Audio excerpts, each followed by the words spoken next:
आदाब, नमस्कार। बातें मुलाकातें में आपका स्वागत है। मैं हूं आपका होस्ट मोहम्मद अफजल खान। हम सभी ने भारत के राजा महाराजा नवाबों की बारे में बहुत पढ़ा और सुना है। उनकी पागलपन, उनकी फजूल खर्ची, उनकी अय्याशियाँ और अजीब व गरीब उनके शौक़।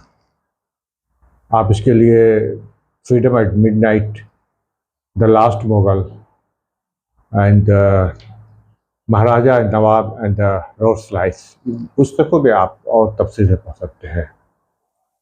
दीवान जरमीन दास की एक पुस्तक है जिसका नाम है महाराजा लाइफ एंड लव। इस पुस्तक में जरमीन दास ने भारतीय राजा महाराजाओं की अय्याशियाँ, शाही खर्ची, उनके पागलपन का जिक्र किया है। उसी बुक से एक कहानी आपके लिए पेश कर रहे हैं। क्या आप इस बात को यकीन करेंगे कि भारत के नवाब ने एक अपने कुतिया की शादी में उस वक्त 9 लाख रुपए के अधिक खर्च किए थे, और अगर उसे हम आज की करेंसी में चेंज करें तो ये लगभग 2 करोड़ रुपये बनते हैं। तो आइए हम बताते हैं कि वो नवाब कौन थे। जूनागढ़ के नवाब सर बहावत खान थर्ड। ये कहा जाता है कि ये बहुत ही ज़्यादा जानवर को प्यार करते थे और स्पेशली डॉग्स, कुत्ते उनके बहुत पसंद थे। कहा जाता है कि उनके पास 1000 से अधिक कुत्ते थे और उनकी जो सबसे प्रिय कुतिया थी उसका नाम था रोशन आरा। बताया जाता है कि उन्होंने बजाते कुत्तों के लिए अपने कुत्तों के लिए एक महल बनवाया था जिसमें सैकड़ों कमरे थे और एक कमरे में 4 कुत्ते रहते थे। और वो कमरा जो था उस वक्त लाइट, पंखे, यहाँ तक कि उसको टेलीफोन भी उसमें मौजूद रहते थे। कुत्तों को देखने के लिए जब विदेशों से डॉक्टर, स्पेशली फ्रेंच से 4 डॉक्टर हमेशा मौजूद रहते थे। कुत्तों के खाने का बजाते ख्याल रखा जाता। अगर कोई कुत्ता मर जाता था तो बजाते उसे दफनाया भी जाता था।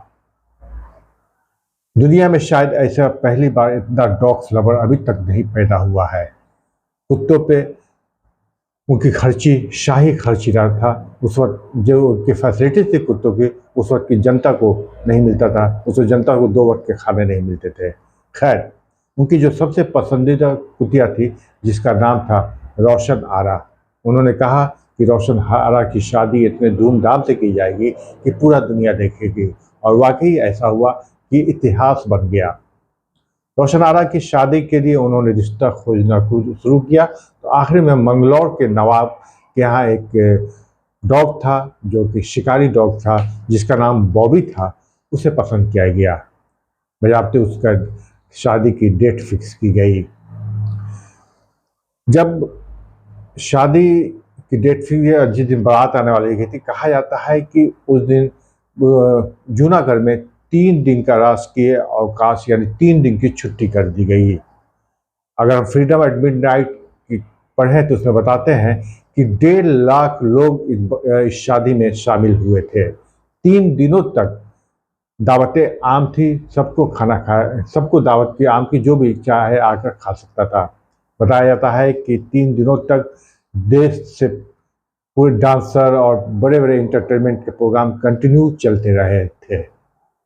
बारात जब आई तो नवाब बहावत खान खुद बारात का वेलकम करने गए और साथ में 300 कुत्ते भी बारात का वेलकम करने गए थे।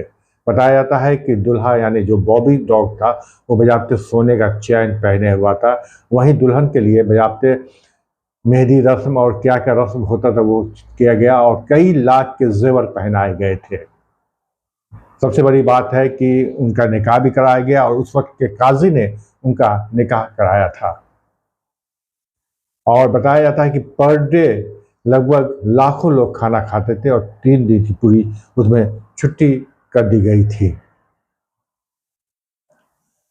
इसमें शादी में शामिल होने के लिए भारत के सभी नवाबों को दावत दिया गया था और उस वक्त के वाइस राय माउंटबेटन को भी दावत दिया गया था, लेकिन वाइस राय उसमें शामिल नहीं हुए। उन्होंने कहा कि ये बादशाह के फतूर है दिमाग का, इस तरह शादी में वो शामिल नहीं हो सकते हैं। लेकिन भारत के लगभग ज़्यादातर राजा महाराज नवाब इस शादी में शामिल हुए थे। कहा जाता है कि दुल्हन के लिए यानी कुत्ते के लिए कि सैकड़ों हजारों में बताते हैं कि गिफ्ट की भरमार लग गई थी। शादी होने के बाद बजाते इस शादी के लिए पूरे भारत से कवरेज करने के लिए रिपोर्टरों को बुलाया गया था, फोटो बनाई गई थी, फिल्में बनाई गई थी और ये शादी उस वक्त देखने लायक थी। आपको पता ही चले कि रोशन आरा की शादी के बाद जो उनका हस्बैंड यानी बॉबी डॉग था, उसे विदा नहीं किया गया बल्कि उसे घर जमाई बादशाह ने बना लिया था। कहा जाता है कि रोशन आरा जो है वो उनके कमरे में उस वक्त एसी भी लगाया गया था। अब आप बताइए कि किस तरह से भारतीय राजा महाराजा इस मुल्क में हुकूमत किए हैं, जिस जनता प्रजा को खाने तक के लिए पैसे नहीं थे। उस वक्त नवाबों के कुत्तों की शादी में आज की करेंसी में 2 करोड़ रुपए खर्च होते थे। वो उस वक्त की करेंसी में बताया जाता है कि 9 लाख रुपए खर्च हुए थे। अब आप इसे क्या कहेंगे? क्यों ना हम गुलाम ही रहे। यही कारण था कि देश के राजा महाराजा नवाबों की इस बदमाशी की वजह के कारण अभी तक उस वक्त हम लोग गुलाम ही रहे। ये वीडियो आपको कैसा लगा कमेंट करके हमें ज़रूर बताएं।